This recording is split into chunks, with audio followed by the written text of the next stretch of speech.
किया, उनको भजा। भगवान शंकर भस्मासुर, भगवान शंकर उनके सामने में आकर उनको दर्शन दिया। किस शरीर से दर्शन दिया? स्थूल शरीर से दर्शन दिया। स्थूल शरीर का दर्शन वो किया। भस्मासुर स्थूल शरीर को देखा। जैसे भगवान शंकर प्रकट हो गए, भस्मासुर भगवान शंकर का दर्शन करने लग गया। तो भगवान शंकर ने कहा, भस्मासुर सुनो, जब भक्त के सामने भगवान प्रकट होते हैं तो भगवान उनको कुछ वरदान देना चाहते हैं। मैं तुमको कुछ वरदान देना चाहता हूं, तुम हमसे वरदान मांग लो। देखिए भस्मासुर क्या वरदान मांगता है। वरदान मांगता है भस्मासुर कि जिसके माथे पर मैं हाथ रखूं वो जल करके भस्म हो जाए। भगवान शंकर का दर्शन कर रहे हैं, विकार गया। सदगुरु महाराज जी जब 100 शरीर में थे ना, 100 शरीर में थे, बहुतों भक्तों ने गुरु महाराज जी का दर्शन किया। भक्तों की बात तो छोड़िए, बहुत शिष्य लोग ये भी दर्शन किए, लेकिन विवाद रह गया ना। सभी लोग जान रहे हैं ना, विवाद रह गया। किसी की निंदा नहीं करना है, विवाद रह गया ना, विकार रह गया। लोग निंदा करते हैं ना कि बाबा लोगों की झगड़ा होता, विवाद होता, फसाद होता, कहते हैं ना, केस मुकदमा होता है, विवाद। स्थूल शरीर का दर्शन करने से सारा विकार खत्म नहीं होता, समझ रहे हैं ना।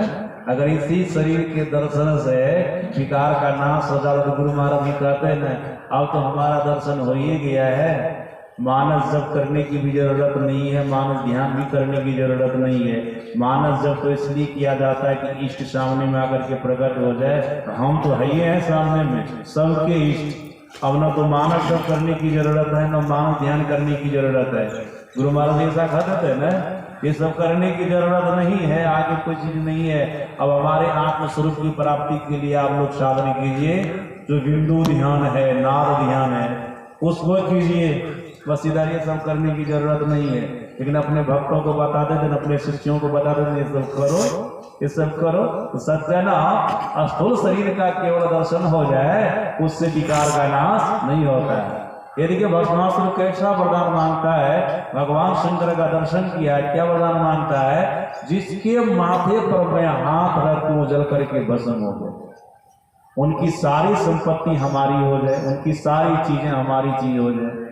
भगवान का दर्शन किया, विकार गया उनके अंदर से? विकार नहीं गया।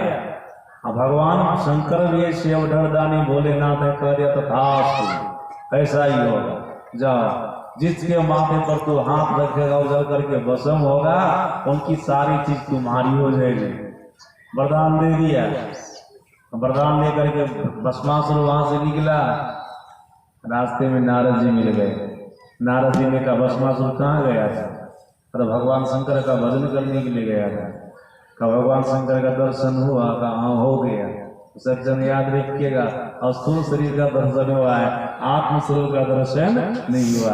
अगर आत्मस्वरूप का दर्शन होता तो विकार रहता, तो ऐसा सोचता है कि जिसके माथे पर हाथ रख के जल करके भस्म हो जाए, उसकी सारी चीज हमारी हो जाए, ऐसा रहता उनके अंदर विकार।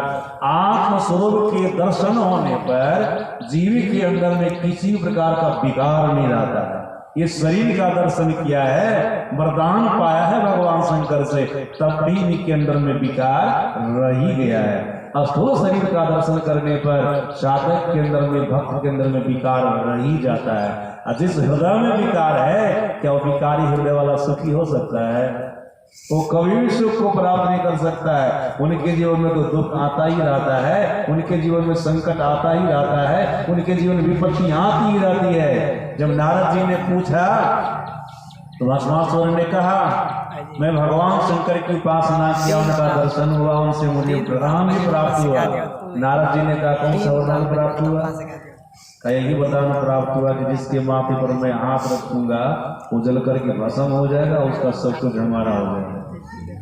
नारद जी मन में विचार करते हैं कि दुनिया मुझसे ऊपर कर देगा। एक विष्णु से सबके माथे पर हाथ रखेगा, सब कुछ हंसते जाएगा, लेते जाएगा, नहीं करेगा। तो जुक्ति को मिलिए गई, ये तो संसार को चौपट कर देगा, इसी को पहले खत्म करना है। बुद्धि लगाए नारद जी। नारद जी ने कहा, भस्मासुर वरदान लेके चल दिया, वरदान की परीक्षा लिया। तो वरदान की परीक्षा कैसे लेंगे? अरे जो वरदान दिया है उसके माथे पर बोले हाथ रख करके देखो जलता है कि नहीं। वरदान की परीक्षा हो जाए, वो जल गए तो समझ लेगा ना हाँ सही वरदान है।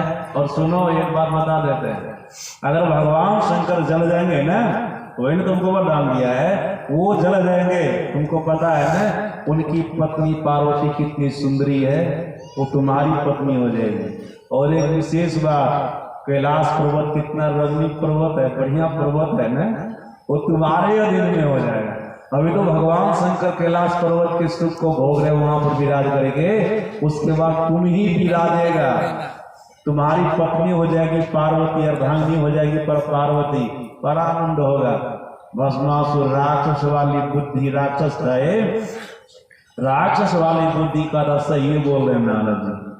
वरदान की परीक्षा भी हो जाएगी, पार्वती भी और कैलाश पर्वत भी भगवान शंकर के माथे पर हाथ रख करके देखते। लौट के आ गया भगवान शंकर के पास। भगवान शंकर ने कहा भस्मासुर लौट के आ गया हमारे पास, कारण क्या है? का वरदान की परीक्षा लेने आया। भगवान शंकर ने कहा कैसे वरदान की परीक्षा लोगे? का आपके माथे पर हाथ रख करके देखते आप जलते हैं कि नहीं।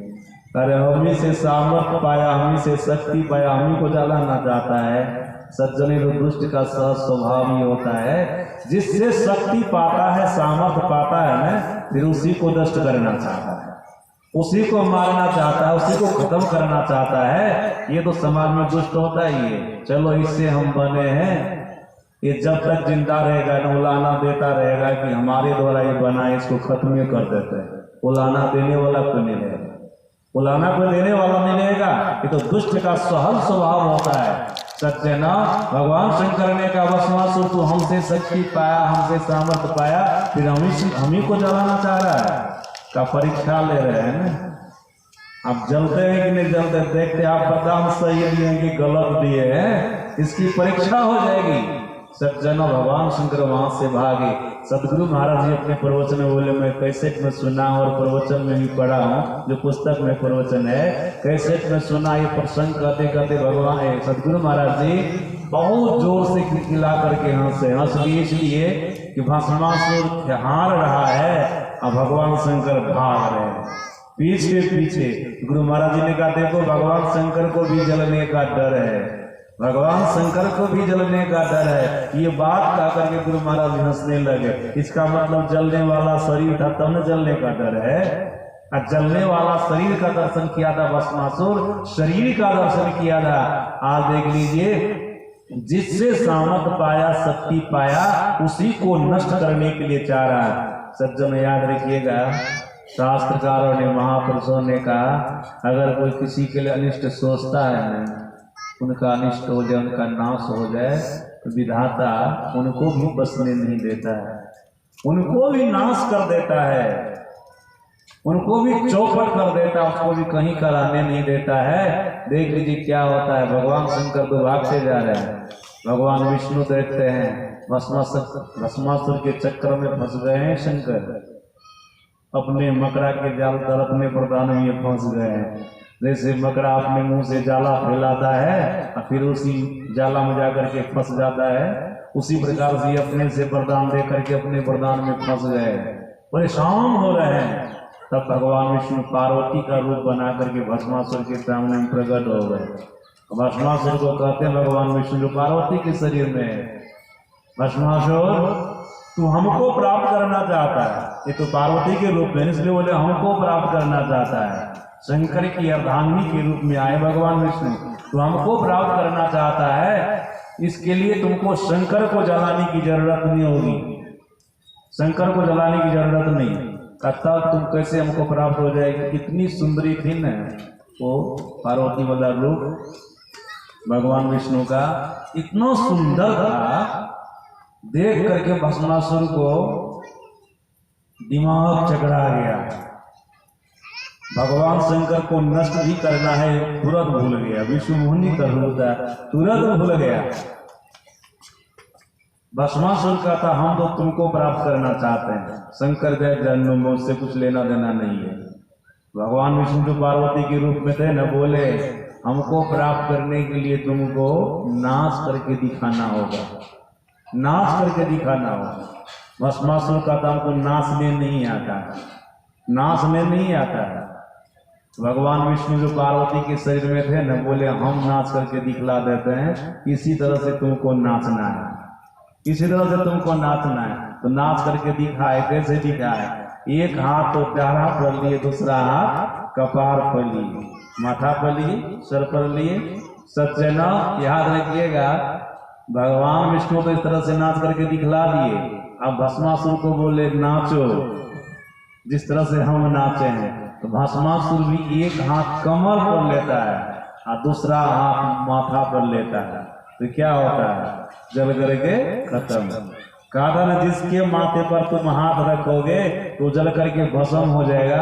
ऐसा थोड़े कहा था कि तू अपने माथे पर हाथ रखोगे तुम नहीं जलेगा, ऐसा नहीं कहा था। जिसके माथे पर हाथ रखोगे जल करके वो भस्म हो जाएगा।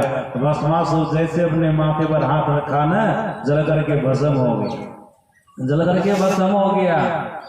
लक्ष्मीनाथ परमहंस देव जी महाराज ने कहनी कृपा की उनकी वाणी में है, अपनी बनावन कारण दानव भस्मासुर वर पायो, जरि गए मात हाथ ने छुवत महादेव सुख पायो। महादेव सुख पाए, अपने से अपना माथा को छुआ जल करके भस्म हो गया। सज्जना, भगवान शंकर के शरीर का दर्शन हुआ भस्मासुर को, लेकिन कल्याण हुआ उसका? जल करके भस्म हो गए ना, मन का विकार भी गया, दूसरे को नष्ट करने के लिए चाहा। याद रखिएगा, इष्ट के शरीर का, स्थूल शरीर का दर्शन होता रह जाएगा तो फिर आप सभी प्रकार के क्लेशों से मुक्त नहीं हो सकते हैं, सभी प्रकार के दुखों से मुक्त नहीं हो सकते हैं। जब इष्ट के आत्म स्वरूप का दर्शन हो जाएगा, जो आत्म स्वरूप सभी शरीरों में रह करके शरीर से अलग है, सभी अनित्य पदार्थों में रह करके सदा नित्य स्वरूप है, इधर सभी चीजों का नाश होगा और आत्म स्वरूप का नाश नहीं होगा। जब इष्ट का दर्शन हो जाएगा ना, तब आप सभी प्रकार के शोकों से मुक्त हो जाएंगे, तब आप सभी प्रकार के दुखों से मुक्त हो जाएंगे। राजा दशरथ भगवान श्री राम के स्थूल शरीर का दर्शन किया, सभी लोग जानते हैं।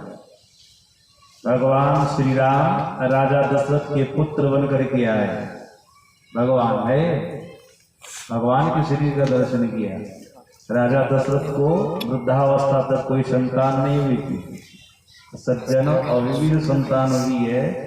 राम, लक्ष्मण, भरत, शत्रुघ्न, ये जो 4 पुत्र प्राप्त हुए हैं राजा दशरथ को, गुरु की कृपा से, यज्ञ के प्रभाव से, राजा दशरथ के माध्यम से नहीं, यज्ञ के प्रभाव से, गुरु की कृपा से 4 पुत्र चौथी अवस्था में इनको प्राप्त हुए। चौथी अवस्था में सज्जना, पुत्र नहीं था तो राजा दशरथ बहुत दुखी थे, पुत्र हो गया तो बहुत खुश हो गए, प्रसन्न हो गए। सज्जना, वही पुत्र भगवान श्री राम जब जंगल चले गए उन्हीं के आदेश का पालन करने के लिए, याद रखिएगा, इतना दुख हुआ, इतना दुख हुआ उनको, उस दुख से अपने शरीर का परित्याग कर दिया।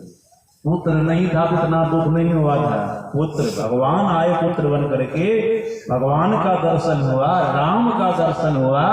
तो सज्जना, यही राम जब जंगल चले गए ना, इतना दुख हुआ, इतना दुख हुआ कि अपने शरीर का परित्याग कर दिए, अपने शरीर का परित्याग कर दिए, शरीर को छोड़ दिए। सज्जन, राम के शरीर का दर्शन किया, राम के शरीर का दर्शन किया, भगवान के शरीर का दर्शन किया, ईश्वर के स्थूल शरीर का दर्शन किया। राजा दशरथ, क्या उनके अंदर से शोक गया, उनके अंदर से दुख गया, उनके अंदर से कष्ट गया? नहीं, दुख नहीं गया, शोक नहीं गया, क्लेश नहीं गया। इतना क्लेश हुआ, उनके वियोग होने पर के अपने शरीर का परित्याग कर दिया। और सज्जनों, शरीर को छोड़ करके गए कहाँ? स्वर्ग गए। और स्वर्ग में जीवात्मा कब तक रहता है? जब तक उनके पास में पुण्य की पूंजी रहती है। जब पुण्य की पूंजी समाप्त हो जाती है तब पुण्य छीन सोई देव स्वर्ग से नरक में आवे। राजा दशरथ का नरक भी छूटा। जब तक पुण्य रहेगा तब तक स्वर्ग में, अब पुण्य की समाप्ति हो गई तो नरक में, दुख छूटा, क्लेश से मुक्त हो पाया, भगवान का दर्शन किया, भगवान के शरीर का दर्शन किया, दुख से मुक्त नहीं हो पाया, क्लेश से मुक्त नहीं हो पाया। सज्जना, नचिकेता को जमराज कह रहे हैं जो ईश्वर परमात्मा को हकीकत में जानेगा, जो ईश्वर परमात्मा सभी शरीरों में रह करके शरीर से अलग है, सभी अनित्य पदार्थों में रह करके सदा नित्य स्वरूप है, जो इष्ट का आत्म स्वरूप है वही है, जो उसको हकीकत में जान लेगा ना, तो फिर वो न उसको स्वर्ग जाएगा न वो नरक में जाएगा, उनके जीवन में किसी भी प्रकार का दुख नहीं रहेगा, उनके जीवन में किसी भी प्रकार का कष्ट नहीं रहेगा। सज्जन माता सबरी परमात्मा श्री राम